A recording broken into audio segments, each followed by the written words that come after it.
रामायण में श्री राम और रावण के बीच हुए युद्ध को सत्य व असत्य का युद्ध माना जाता है। इसमें रावण की हार हुई, लेकिन उसने मरते समय लक्ष्मण को व्यवहार और नीति की अनेक बातें बताई। रावण ने अधर्म और पाप की राह पर चलना स्वीकार किया, लेकिन वह अत्यंत विद्वान और पराक्रमी भी था। उसकी कूटनीति और आतंक के सामने उस जमाने में बड़े बड़े देवता और दानव शासक कांपते थे। श्री राम ने स्वयं लक्ष्मण से कहा था कि वे रावण से राजनीति और संसार से जुड़े उसके अनुभव सुने। लक्ष्मण ने आज्ञा का पालन किया और रावण के सिरहाने की ओर खड़े हो गए, परंतु रावण ने कुछ नहीं कहा। तब श्री राम ने उन्हें कहा कि वे रावण के पैरों की ओर खड़े हों, क्योंकि उन्हें रावण से ज्ञान प्राप्त करना है।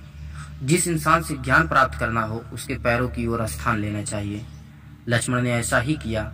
उस समय रावण ने उन्हें जीवन की 10 प्रमुख बातें बताई। अंत से पहले रावण ने लक्ष्मण को सफल जीवन के कुछ रहस्य बताए। आज हम आपको रावण के उन्हीं आखिरी शब्दों को बताएंगे जिसमें रावण ने अपनी गलती का उल्लेख किया है।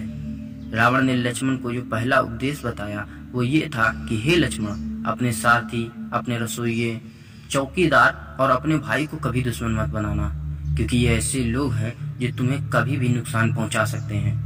जैसे मैंने अपने भाई विभीषण को अपना शत्रु बनाया और विभीषण तुम्हारे साथ मिल गया। वह उन सभी रहस्यों को जानता था जिसकी वजह से तुम्हें इस युद्ध में जीत मिली। अगर विभीषण मेरे पक्ष में होता तो तुम कभी लंका में प्रवेश तक नहीं कर पाते और ना ही कभी इस युद्ध को जीत पाते। रावण का दूसरा उपदेश। रावण ने लक्ष्मण से कहा कि हे लक्ष्मण, यह कभी मत सोचो कि तुम हमेशा विजयी बनोगे। भले ही तुम अपने सारे जीवन कभी न हारे हो और अजय रहे हो, लेकिन क्या पता भाग्य एक दिन तुम्हें इस स्थिति में ला दे जहां तुम्हारे लिए हार के अलावा कुछ भी ना हो, क्योंकि हमें एक ना एक दिन इस जीवन युद्ध में मृत्यु के आगे हार मानना ही पड़ेगा। इसलिए इस जीवन युद्ध में हार की मंशा के साथ ही आगे बढ़ो।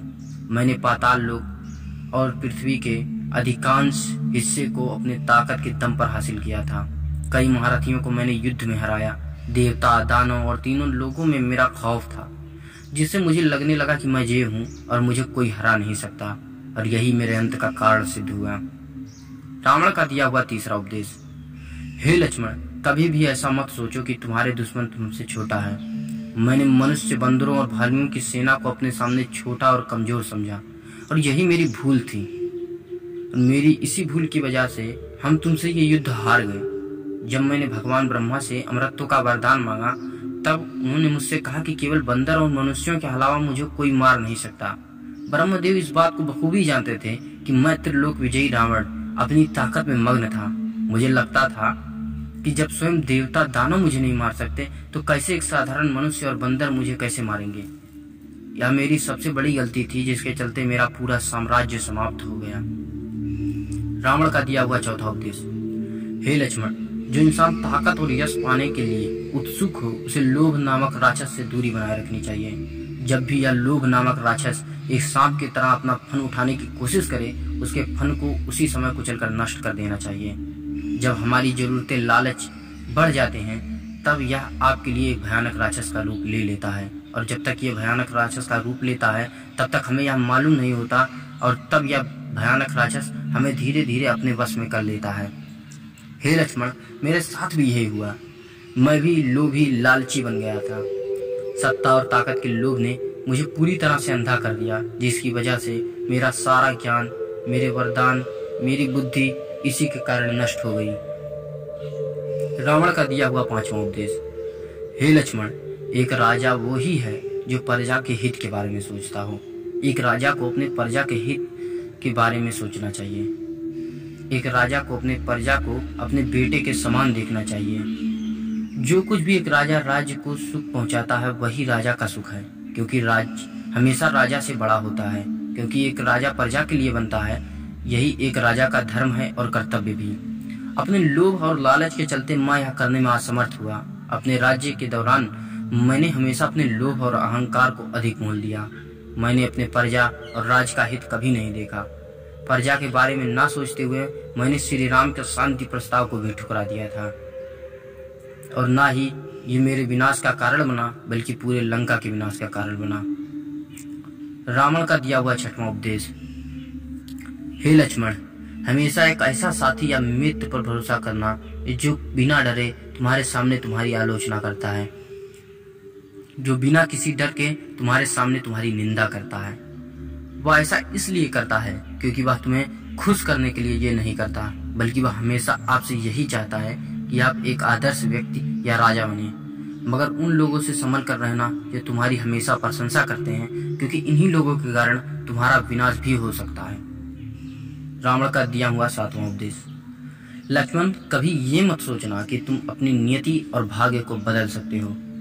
कोई भी पूजा पाठ तुम्हारे भाग्य को नहीं बदल सकता। तुम्हारे अतीत और वर्तमान के कर्मों के फल को तुम्हें प्राप्त करने से कोई नहीं रोक सकता।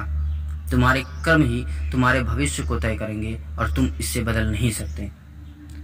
रावण का दिया हुआ 8वां उपदेश। रावण यहाँ पर लक्ष्मण को बताता है कि हे लक्ष्मण, व्यक्ति को किसी भी शुभ काम को जितना जल्दी हो सके पूरा करना चाहिए और अशुभ कामों को जितना हो सके उतना टालना चाहिए। जब भी तुम कुछ अच्छा करने की ठान लो तो उसे जितना जल्दी हो सके उसे पूरा करना चाहिए। कोई भी काम कल के लिए ना छोड़ना। रावण का दिया हुआ 9वां उपदेश। रावण ने लक्ष्मण से कहा कि हे सुमित्र, अपने जीवन के रहस्यों को कभी किसी से मत कहना, क्योंकि तुम्हारे जीवन में तुम्हारे ये रहस्य तुम्हारे ही खिलाफ प्रयोग किए जा सकते हैं। मैंने यह गलती की कि मैंने अपने राज्य को अपने छोटे भाई विभीषण को बताया और अंत में इसी रहस्य ने श्री राम को जीत दिलाई और मैं यहाँ मरने के लिए पड़ा हूँ। रावण का दिया हुआ 10वां उपदेश। हे सुमित्रानंदन, ईश्वर से या तो प्यार करो या नफरत, लेकिन जो भी करो वो पूरे दृढ़ होना चाहिए।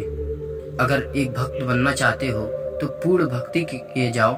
आस्था और विश्वास ही तुम्हें उसके पास ले जाएगा और तुम्हें मोक्ष की प्राप्ति होगी। और अगर शत्रु बनो तो ऐसे कि स्वयं ईश्वर के हाथों तुम्हारी मृत्यु हो। जो लोग इनके बीच फंसे रहते हैं, अर्थात जो कभी ईश्वर की भक्ति करते हैं तो कभी उन्हें कोसते रहते हैं, उनका यह जीवन ही नरक के समान हो जाता है और उन्हें कभी सुख की प्राप्ति नहीं होती। मैंने हमेशा उनसे घृणा की और उनका शत्रु बना और इसीलिए स्वयं ईश्वर के हाथों मुझे मोक्ष मिला। तो ये थे रावण के 10 उपदेश। कई लोगों का मानना है कि ये कहानी काल्पनिक है, पर आप इनसे क्या सीख सकते हैं ये आपके लिए मायने रखता है। तो आज के लिए सिर्फ इतना ही। अगर आप इस चैनल पर नए हैं तो चैनल को सब्सक्राइब करना ना भूलें और इस चैनल पर और भी बेहतरीन वीडियोज हैं, आप चाहें तो उन्हें भी देख सकते हैं।